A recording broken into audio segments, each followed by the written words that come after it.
Welcome to the MS Gym podcast. I'm your host, Jody Feltham, and it's about to get real as we listen to the victories and struggles of our own MS Gym members. So let's dive in. Happy New Year. Hope you guys all had a happy New Year's, and I know it would look very different just like Christmas did this past year. So, when people talk about New Year's, they often think of New Year's resolutions and goals. And that is definitely not what I'm going to talk about today. Today, I want to ask you, what words or thoughts are you carrying with you into the year 2021? And, this topic came up because of recent interactions that I've had, a recent neurologist appointment and report. And I mentioned back in December, I had a consultation with a new neurologist, a new MS neurologist, and the appointment did not go quite as I was hoping for, but the doctor was very nice. And although I was quite sad leaving the appointment, I was still encouraged. So when I got the report from my family doctor about my appointment, I was really thrown for a loop. And I went to this neurologist appointment, and I had my 2 trekking poles, and I really struggled to get into the appointment after sitting in a car for three and a half hours to get there. It definitely did an extra number on my legs, and probably the stress of everything as well. So I went into the appointment, and like I said, the doctor was really kind to me. So when I got this report a week or two ago, I really felt like the rug had been thrown out from underneath me, ripped out from underneath me. And the last line of the report said, "I fear that by the end of this year, she'll be a 7 on the EDSS score." And for those that don't know, a 7 means that is wheelchair bound. That's predominantly in a wheelchair. And like I said, I went into my appointment, 2 trekking poles, struggling, and it's 6.5 EDSS. So there's not that much of a jump, but reading those words definitely had a lot of impact on me. And thinking, great, that's not the way I want to start off my new year, with this crystal balling, with this prediction from, this very educated man, but this man that I met for an hour is now predicting, what the next year will hold for me. And it certainly isn't a positive thing. And it's certainly not the words that I want to carry with me into the year 2021. And I know that all our personalities are different, and some would use, those words as, a fuel for spite, and, I'll show you and I'll prove you're wrong. And that's just not the way my personality leans. I tend to be more of a perfectionist and want to impress people. And so I'm using that as fuel to say, I can't wait to see him next September, and I'm going to be walking so much better.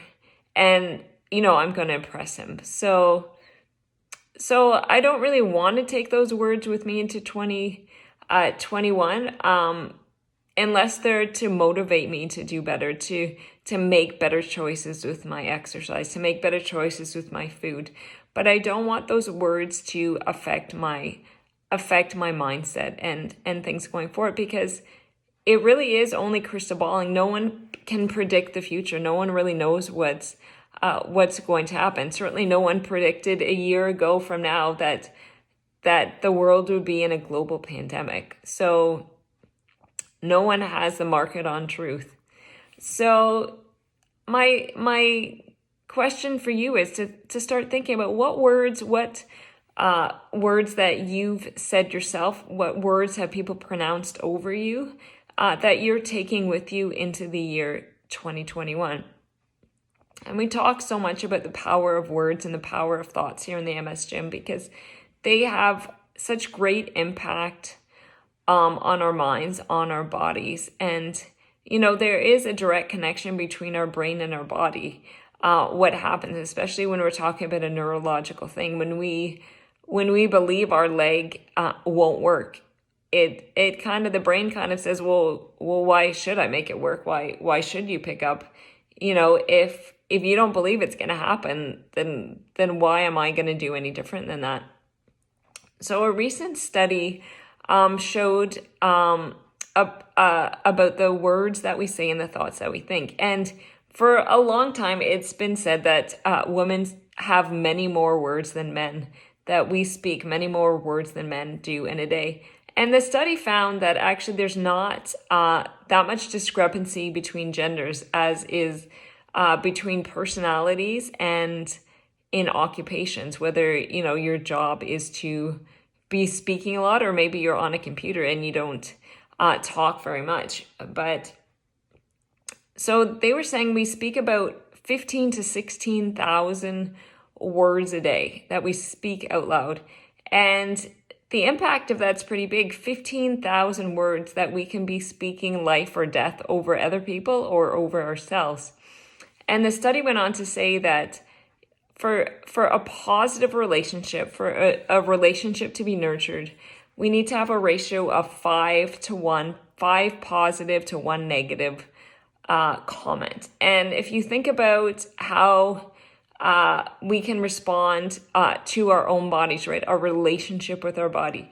How likely is it that we have a 5 to 1 ratio of positive to negative comments, about our bodies, and not, obviously the general population has negative things to say about their body, that it's not the right shape or size that they want. But with MS, I think we have a lot more, shall I say, ammunition, negative things to say about when our body doesn't respond the way we want it to, and the impact of what that means. If we want a nurturing relationship, a positive relationship with our body, that how much more of the words that we say to our body have so much more impact on that, a 5 to 1 ratio. And it wouldn't be hard to believe that we'd easily have a 5 to 1 ratio of negative to positive things to say about our body. So that's my first challenge to you, to think about the ratio of words that you say to your body, that you pronounce over your body, over your life.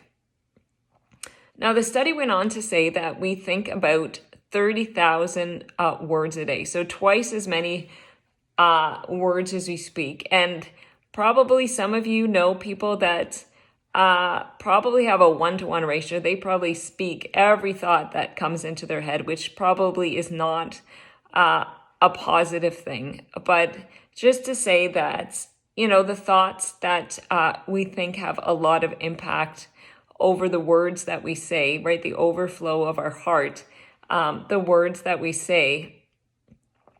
But the study also found that 70% of the thoughts that we think are negative in nature. And I'm not trying to be a doomsday in that, but it's interesting, these studies. And I know we're all different. We all have different leanings in our personality, the glass half full, the glass half empty. But just, the average tendency is to lean towards the negative. And what is that doing for our mindset? What is that doing for our body? Like, are we setting ourselves up so that our mind and our body don't disappoint us? Are we speaking so much negative over these things that we're not setting ourselves up for success? Now, there are so many great quotes and sayings about, the words that we say and the thoughts that we think. One of my favorite is from the movie Facing the Giants. And the man in it says to his son, he said, "Your actions will always follow your beliefs. If you accept defeat, then that's what you'll get." And that's pretty a powerful statement to think about, that our actions will always follow our beliefs. So when we think about our actions, our body moving, it will follow what we believe. If we believe that our foot's not going to pick up, that we're not going to get better, then our actions, our body will not disappoint us in that regard.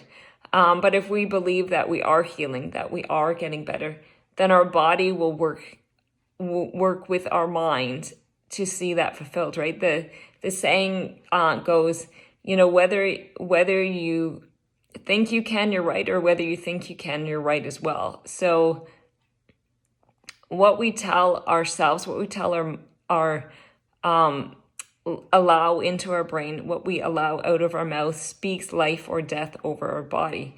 And it can be so easy to be frustrated with our MS bodies, right? Like, so often in my own mind, I catch myself thinking this, and I know I read this a lot in the MOC. You know, when you have like the most amazing day, and then you struggle, you know, for the next day, for the next week, for the next month, and your thoughts are, I'm getting worse. This is, you know, what's the point in trying? What's the point in keep moving forward? It's just going to end up the same way, regardless of what I do. And, you know, those are really difficult thoughts to allow in your brain, because they're very defeating, and it kind of feels like those words are like a vacuum, right? It sucks all of the life, all of the hope out of you. And certainly those aren't the things that we want to carry with us into the year 2021, right? We want hope, and we want a bright future, right? We don't want to allow other people to crystal ball their predictions over us, nor do we want to crystal ball our own, you know, our own predictions, our own fears, our own thoughts, right? We want to move in a positive direction. We want 2021 to be a great year, to be an exciting year. So something that I often do year to year is to come up with my words for the year, what I believe is in store for me for, you know, for the next year, whether it's things that I want to invest in, or words that I really want to reflect on. And in years past, it's been things like hope and surrender. But this year, my words are new thing. And so often I get my words from songs that have meant a lot to me. And this year, that's what the song is titled, is New Thing. And I love the idea of that, because it involves the idea of something growing, of something forming, of something that I haven't seen yet, and something that perhaps I can't even imagine.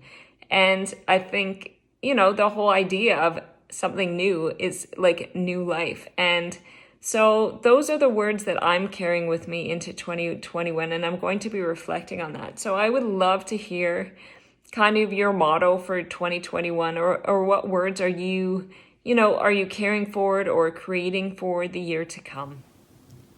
Do you want to give a voice to your own story or learn more about the MS Gym? You can check us out at themsgym.com.